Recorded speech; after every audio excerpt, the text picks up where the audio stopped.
Hola queridísimos y queridísimas, bienvenidos nuevamente a mi canal. Espero que estén muy bien y que hayan descansado muchísimo en sus vacaciones corticas pero sustanciosas. Pero hemos regresado, mis queridos. Quiero felicitarlos por sus trabajos, están excelentes, me encantaron. Algunos pues...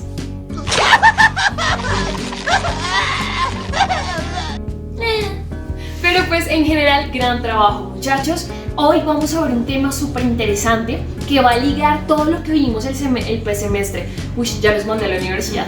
¡Diablos, señorita! El periodo pasado sobre discriminación, y lo va a conectar con lo que vimos de los derechos civiles y los derechos políticos, que ya tienen que estar más que claros. Si tienen dudas, por favor, en serio, escríbanme al correo. Profe, me perdí desde que usted dijo soy Lorena Morales. Espero que eso no pase, pero pues en general espero que los términos estén bien comprendidos. Muchachos, yo no sé si ustedes han visto en estos días las noticias sobre cómo el COVID está afectando a la comunidad del Amazonas. Van cientos de casos reportados y un alto índice de muertes en este territorio. Por eso es que hoy vamos a ver un tema súper genial, y es las legislaciones especiales de la Constitución. Nosotros ya vimos los derechos civiles, políticos, que nos atañen a nosotros como ciudadanos colombianos, pero resulta que nuestra Constitución prevé ciertas garantías para grupos de especial protección, y en este caso y en el día de hoy hablaremos de los indígenas. Así que pues prepárense, siéntense, traiga un poquito de agua, lo que usted quiera para sentarse y disfrutar de este maravilloso video. Importante porque hidrata la piel, fortalece el sistema inmunológico, fortalece la autoestima. En los bebecitos lo sube. Lorena, ¿qué pasó? Hola amigos. Profe, qué pena. Bueno, muchachos, para hablar del tema indígena, y por eso les mencioné un poquito el tema del COVID, hay que hacer un repaso de lo que vimos el periodo pasado. ¿Se acuerdan cuando yo les conté las guajibiadas, que eran como eran personas que cazaban indígenas? ¿O se acuerdan cuando les conté de la masacre de Bahía Portete, cómo grupos armados lo que hacían era poner a los indígenas en medio del fuego cruzado entre ellos y el ejército? Quiero contarles básicamente que todo esto fue como una preparación, un llamado para que se hiciera una legislación especial para este tipo de pueblos. Entre eso, mis queridos, yo quiero contarles que una de las razones por las que el COVID está afectando tanto a los indígenas es porque ellos tienen tradiciones completamente diferentes a la nuestra. La medicina que ellos aplican no es igual a la nuestra. Nosotros tenemos anticuerpos en nuestro organismo que pueden resistir a la gripe, ellos no. De hecho, mis queridísimos, en Colombia en los años 80 hubo una tribu nómada de indígenas maravillosos. Ellos andaban desnudos, se llamaban los Nukak Maku, y los Nukak Maku fueron reducidos a la mitad de su población gracias a que, y ahí lamentablemente la iglesia cristiana tiene una deuda súper grande, porque imagínense que misioneros se fueron a hablarle y a compartir de Cristo a estas comunidades, pero el desconocimiento a veces nos la cobra caro. E imagínense que las comunidades cristianas fueron a evangelizar, pero grupos al margen de la ley aprovecharon esto. Y entonces cuando se entró en contacto con estas comunidades, y las comunidades comenzaron a sufrir de gripa, y una simple gripa, muchachos, como ellos no tenían la medicina que nosotros tenemos, mató casi a la mitad de la población de los Nukak Maku. Y a eso se le sumó los ataques de los grupos al margen de la ley, etc. Y esto, digamos que los indígenas se cansaron, porque ellos decían como, pues, ¿qué es esto? E hicieron un movimiento que se llamó el Quintín Lame. El Quintín Lame fue un movimiento indígena que velaba para que otra vez los territorios que les pertenecían a ellos, que ancestralmente eran de los indígenas, fueran vueltos a estas comunidades.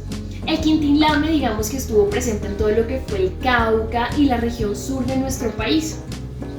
Sin embargo, el Quintín Lame, al igual que el M19, perdón, ese fue mi WhatsApp, Eso es parte de crecer, se desmovilizaron durante el margen y el marco de la Constitución de 1991. Y es en esta Constitución cuando yo ya les quiero hablar de la legislación especial, que comienza con la Ley 21. Entonces quiero hablarles de 3 puntos en los que la Constitución y la legislación indígena tiene como ciertas garantías especiales de acuerdo o que atañen a los derechos civiles y políticos. Primero, Colombia es un estado multicultural. ¿Eso qué significa?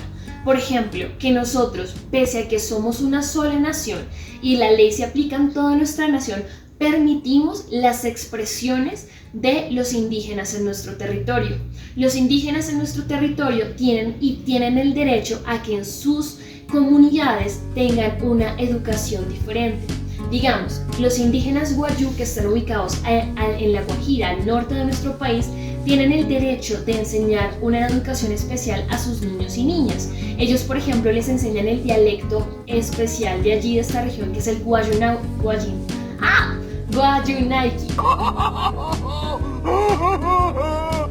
¡Qué cómico! Entonces, y de hecho es una gran preocupación de los indígenas porque ellos están viendo que sus comunidades ya están dejando esos conocimientos legendarios y con el paso del tiempo pues ellos se arriesgaban a la extinción. Entonces por eso dentro de sus comunidades ellos tienen el derecho a ejercer su propia educación. Eso por el lado de las libertades civiles.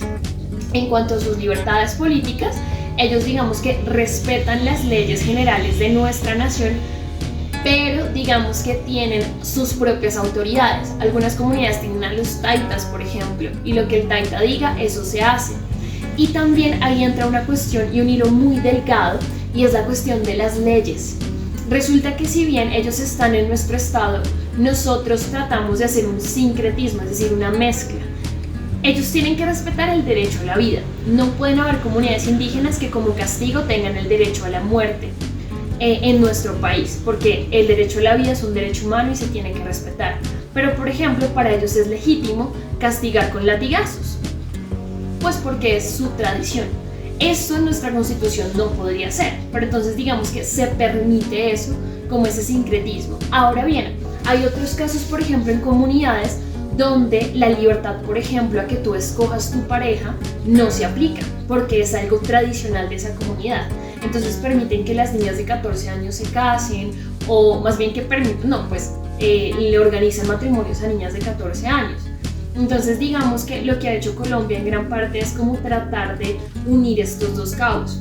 El segundo punto, mis queridos, es que hay comunidades indígenas que no quieren tener ningún contacto con el Estado colombiano y con el resto de la población colombiana.